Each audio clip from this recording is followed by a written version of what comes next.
Do you want to know how to talk to your child about a pet death?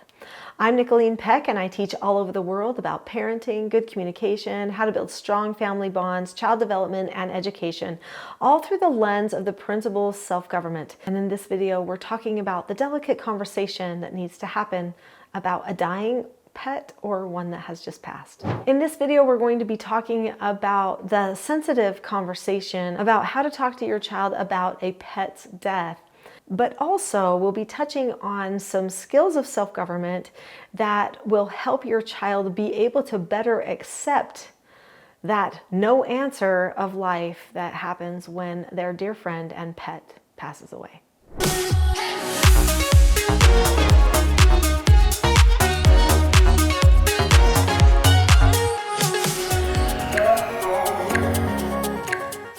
You know, children love their pets. In fact, who doesn't love their pets? They become part of the family and they don't last as long as humans, right? So we all get the opportunity to go through the death of a dear friend, a pet, a family member. It can be difficult. It can be hard to understand why this had to happen. Now, I will say that part of normal development and learning for a person should include life and death and that cycle of life that happens for all living things, whether it's plants, animals, people, that we know about those things. It's important. And even if your child does know about those things, that doesn't mean that they're prepared to lose a pet that they're very close to or that they didn't know would pass before they left the home.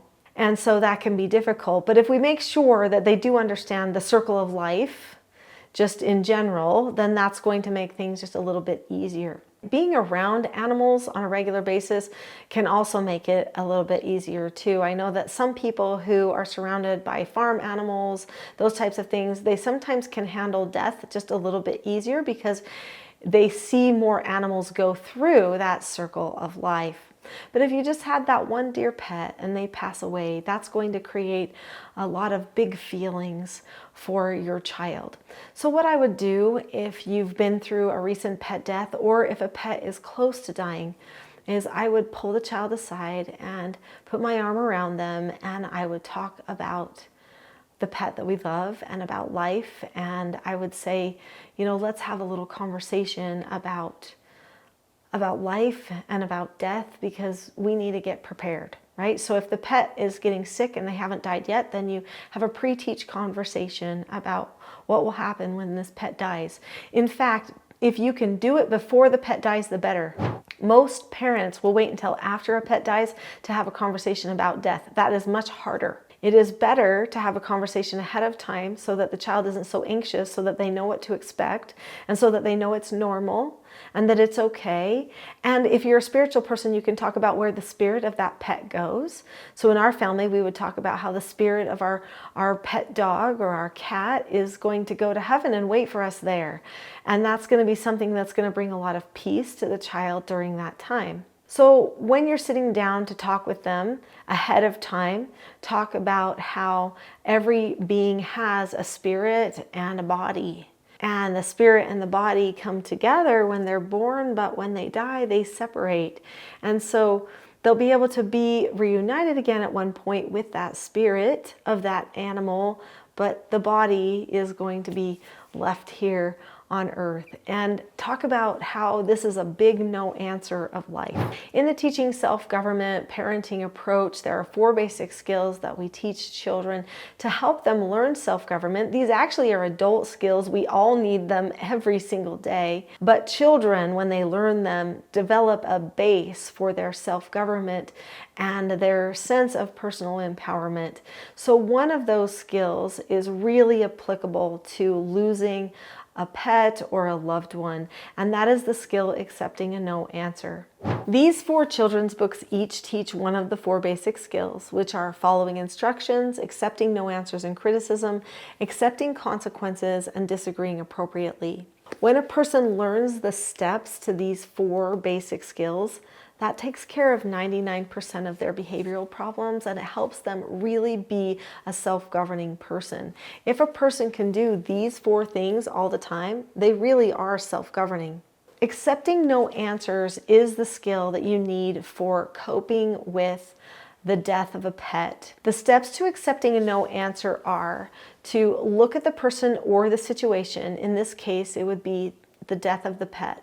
And then you keep a calm face, voice, and body. And that doesn't mean you can't cry or have sorrow, because that's normal human emotion and that's okay. In fact, don't be afraid of that. I think it's healthy for a person to cry because somebody that they love or a pet that they love has passed on. That's okay. In fact, you should talk about how that is normal. If they are not having a calm face, voice, and body for day after day after day, and they're going to a depression over it, and they're angry about it, and they just can't drop the subject in their head, then they've got a problem. And then you'd have to talk to them about keeping that calm face, voice, and body. They need to be able to say, okay, like, okay, this happened. Or they could disagree appropriately, but in the case of a death, there's really nothing to disagree appropriately about. Then the final step is to drop the subject. Dropping the subject is probably the hardest thing. It's tempting when you feel a deep feeling to think about it again and again and again to fix it, but the rumination doesn't fix it. And we only learn that over time and as we mature through our lives. So when you help your child learn that they can drop the subject, that they can tell themselves it's okay to move on, and that they can choose to be happy even though life is different and change happened, then you're actually helping them feel that personal empowerment that comes by recognizing you have a choice to how to respond to all of the circumstances in your life. It's usually a good idea to have a moment of closure, so maybe a kind of a funeral for that pet, a moment where everyone can talk about remembrances, maybe make a little scrapbook.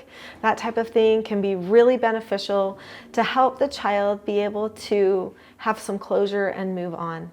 This is a great lesson for their life. I know it's a sad time, but it's also a time where they get to practice really being able to handle hard things.